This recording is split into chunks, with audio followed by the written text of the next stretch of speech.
Hello guys, welcome back to the Beastie Room. I hope you all had a lovely new year, and we're looking forward to a lovely new year here in the Beastie Room as well. We've got many projects and lots of exciting things to come for for this up and coming year, and we thought we'd start the year off with something totally different, completely different. We are going to start it off with a Mastigoproctus giganteus.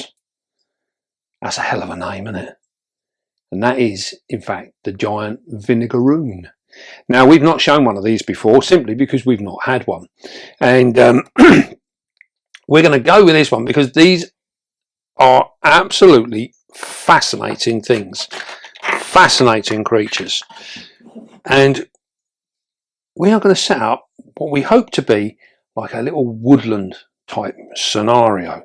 Now we've got this one. This one's came in with a collection that we bought in earlier in the year, and it's still in the box that it came in.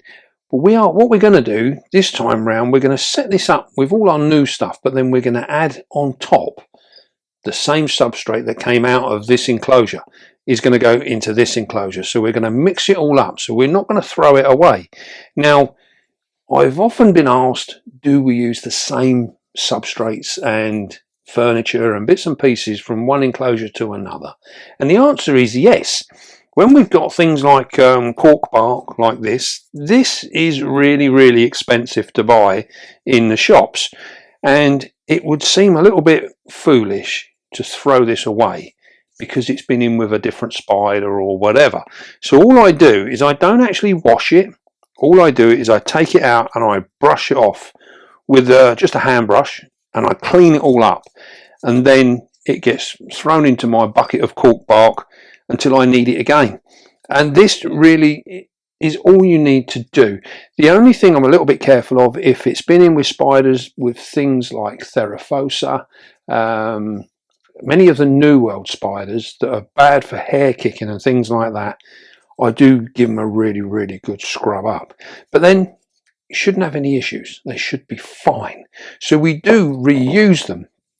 In terms of the substrate, if it's been in with a Theraphosa, one of my Sturmies or Apophysis, or some of the New World stuff, things like Chromatus, they can be bad for the hairs. I don't tend to use the substrate from those enclosures. I normally bin that. And by saying I bin it, quite often we'll spread it out on the soil outside and it just disappears into the vegetation, as it were, and it's not a problem. But if it's been in any of my Asian arboreals, anything like that, anything that doesn't kick hair, if it's relatively fresh, we can mix it up and reuse it again. So it can be revitalized, if you like. And the same with a lot of the wood and that we use. An awful lot of it can be cleaned up with a little bit of effort, and we can reuse it once again. So not everything has to be with brand new material. Let's put that down there. So what we're going to do, we are going to start off, we're not going to have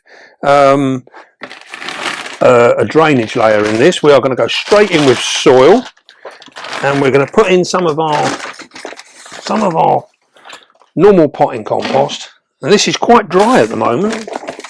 This bag has really dried out in here, so we're going to throw a bit of that in there, get a bit more. There we go, and then we're going to mix it up with some other stuff.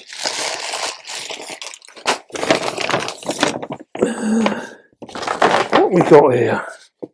We've got all sorts of stuff here. We might as well make use of this. This is earth mix, arid earth mix. Not sure it's actually. Well, we'll perhaps save that for something else. So we're going to put in some of our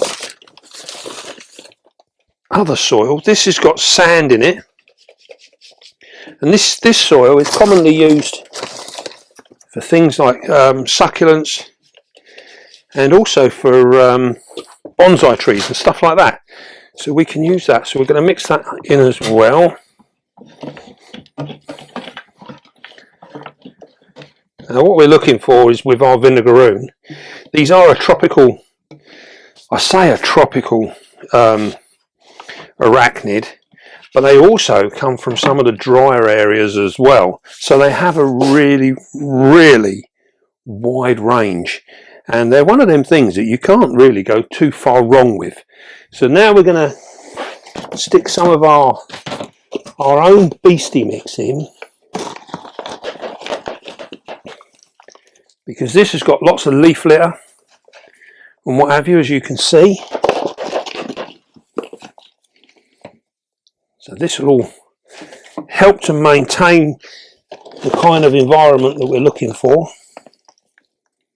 Look at all that, that's lovely stuff, that is. I'm going to mix that in as well. You notice we're putting quite a bit in. I think we can go a bit more with that, can't we? Have a bit more of that.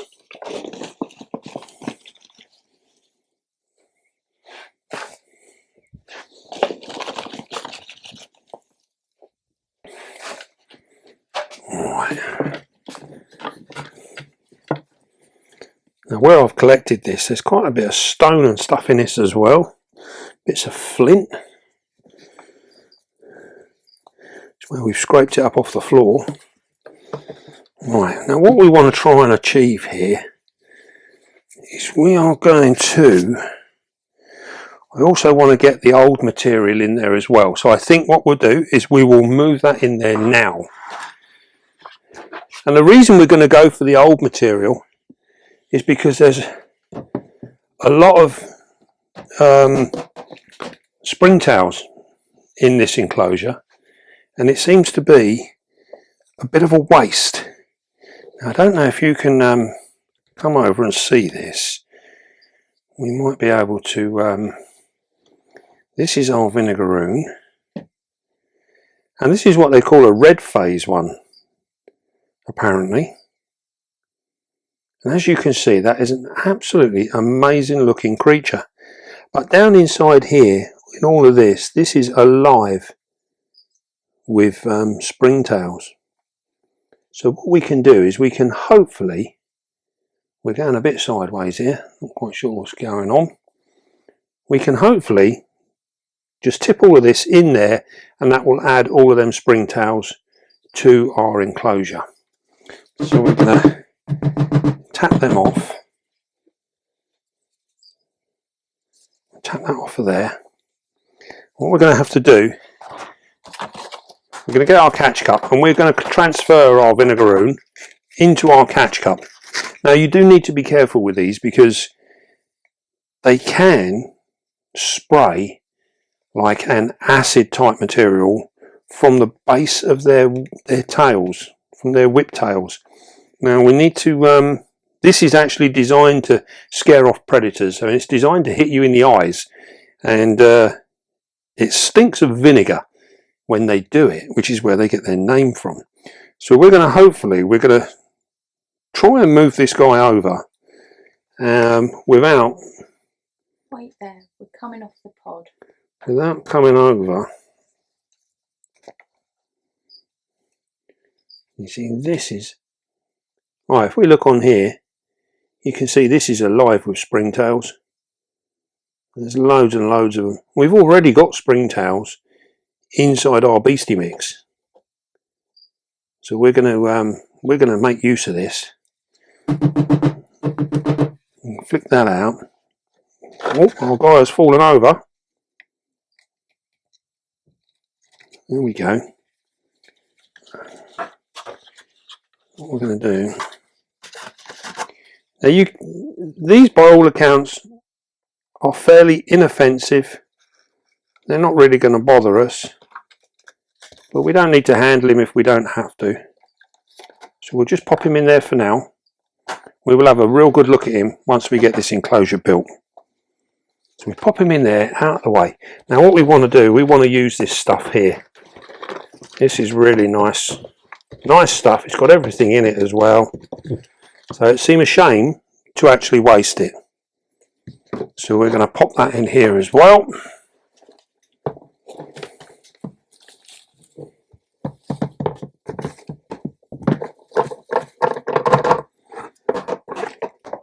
we can now get rid of that.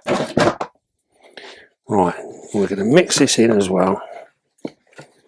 As you can see, we've got a real depth of substrate here now, and these guys do like to burrow down. So what we're going to do, we're going to use, this is all natural stuff, it's absolutely wringing wet where it's coming from the garden.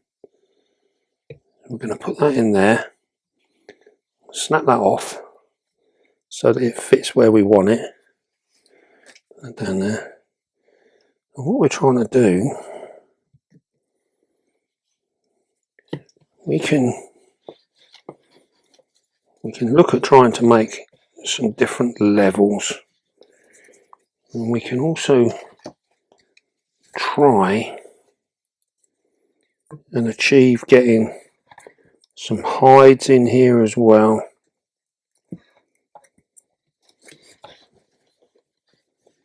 It's under there. Not sure if this is going to work, but we'll soon find out. We'll get our piece of wood in the back here, that's full of springtails. We can make use of that. What we got?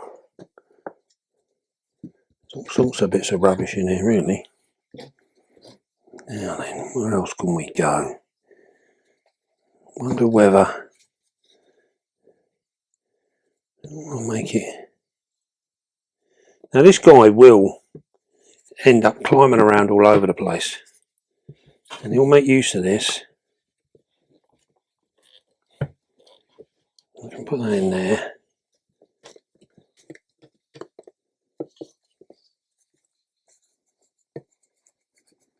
What we're hoping for is we're going to give him different areas. He can get around the back here and hide away as well.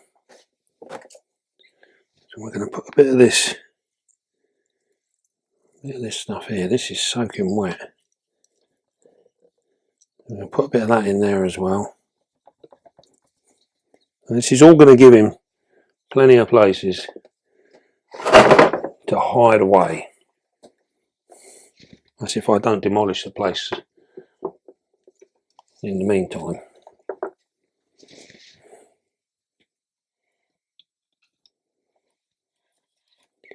Let's get that in there. There we go. Now we'll be able to get in between these two pieces here, give him another little hiding spot. Feather there from outside, don't want that. Right. Now we're starting to take a little bit of shape. Put this in here. Look at that. There we go. We've got our water bowl. Stick our water bowl down in there. He can come up under here. We've given him a number of different places in which he can hide away now.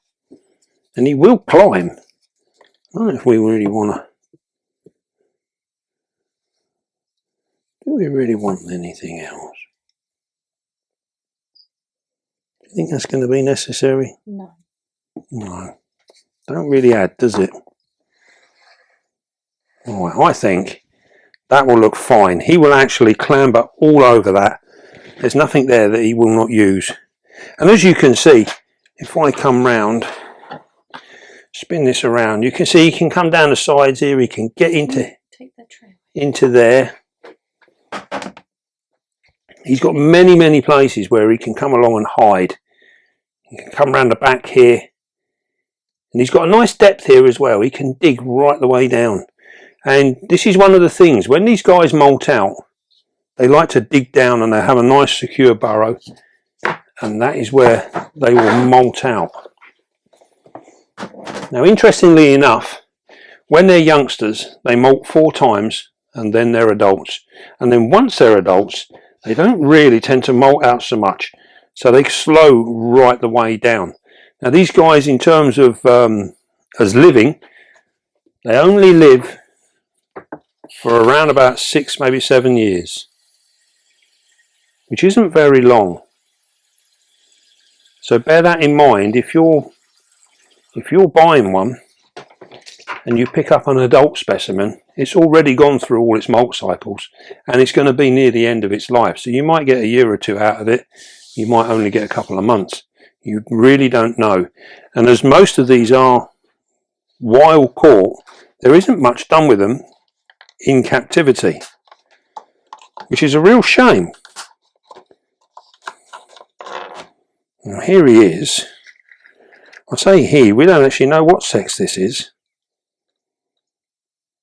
It's a fantastic looking thing. Now as you can see, these guys, they walk on 6 legs. So they use 6 legs to walk. And if it were a spider, the next set of legs have changed from legs into these antennae. And you can see how they're using them. You see how they actually move, and you can see where they're segmented. So he can turn them like fingers. Like we have joints in our fingers, these guys have joints in their antenna. And you can see how he uses them. And they use these to hunt. So he can feel for prey, he can feel vibration, everything else. Really, really quite extraordinary. Now you can see there that they've got rather large pedipalps, which have turned into pincers. You notice he just touched my finger then. And you can see there, these have turned into pincers. Now these are really powerful.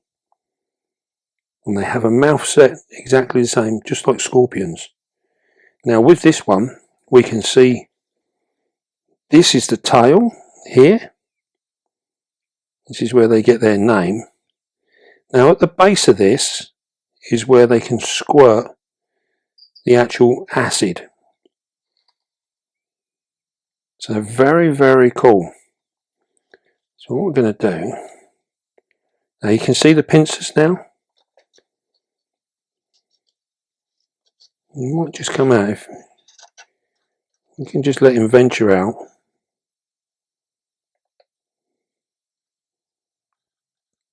As you can see, he's relatively inoffensive.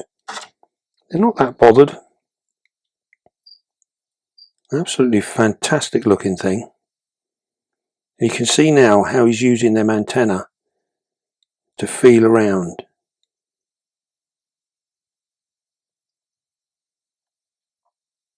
You can also see on the claws here, there's like a real spike there. And that is just above the actual claw itself. And they use them to actually pin their prey into their claws. You can see that there now. It's really, really quite cool. Fabulous looking thing. You can see now how he's moving. He's starting to relax. See how the tail is laying flat? He's getting more and more relaxed. We don't want you falling off, do we?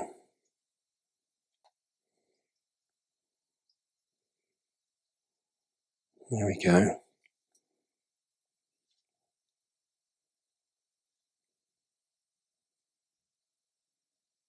What a truly impressive creature.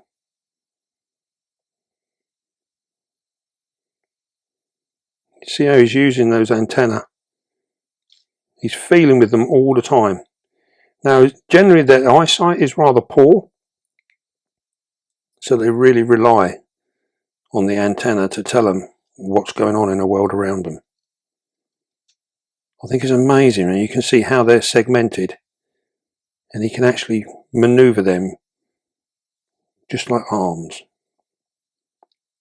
Fabulous. Right, we're going to put him into his enclosure and let him have a wander around, and we can see him in a little bit more of his natural state. We can do that.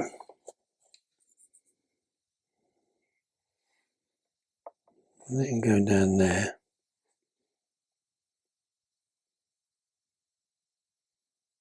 There we go. Now these guys, they mate in the same way as scorpions do. Very, very similar. Is that glass clean? So when they're mating, it's quite difficult to actually sex these guys because the females are slightly larger than the males, and the males have bigger pedipalps. So as you can see there, he's checking out all his environment. You can have a little wander up that piece of wood, and you can see by the way that we've actually built this that we've given him walkways to get around so he can move, so he can use the optimum amount of this enclosure. You don't need a huge amount of space. A little bit of depth in the substrate is more important than space. Gives him somewhere to actually tuck himself away. They can't climb glass, so he's not going to climb up the glass. He could get out here if he wanted to. We've given him a ladder all the way to the back. Now in terms of humidity, we're looking at getting this up to around about, shall I turn him round? We're getting him up to around about, we're looking at 65 to 75% humidity. Can go a little higher. In terms of temperature, they don't need it that warm. They do come from dry climates, subtropical climates, and so they have a really wide range. Very similar to the LP spider that we were looking at a couple of weeks ago. They have such a huge range that the temperature and humidity requirements for these are really broad, so you can play around with them quite a bit.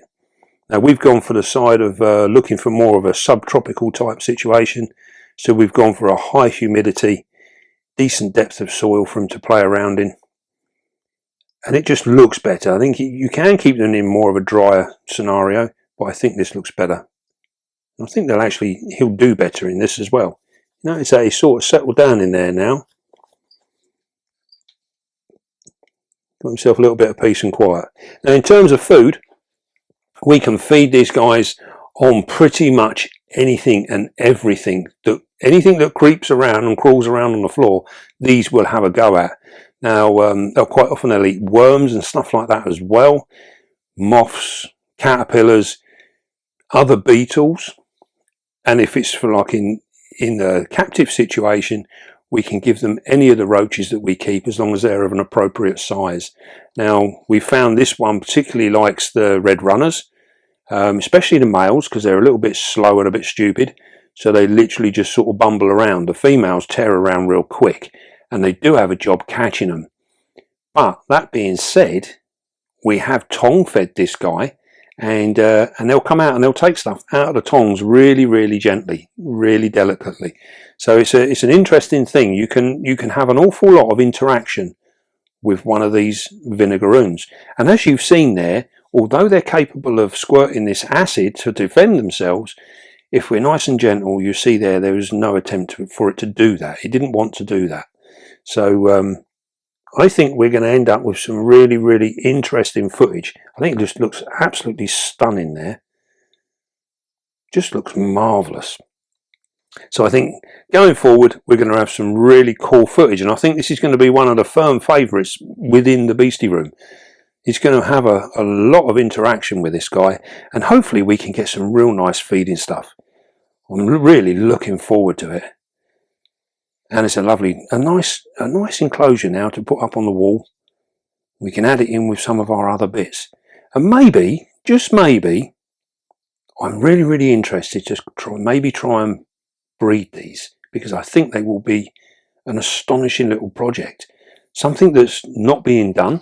We never see, I don't think I've ever seen captive bred individuals on the market, so I'm sure there must be some out there somewhere, but we don't see them. So I think maybe later on in the year, when some of the arachnid shows start coming up in the UK, we see these from time to time, and it might well just be the case that maybe we try and buy up a couple of them and see if we can't get some mixed sexes and see if we can breed our own. I think that would be absolutely amazing.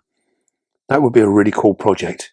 So maybe that's the answer. Maybe that's what we'll do. Right. Well, oh, he's actually on the move again.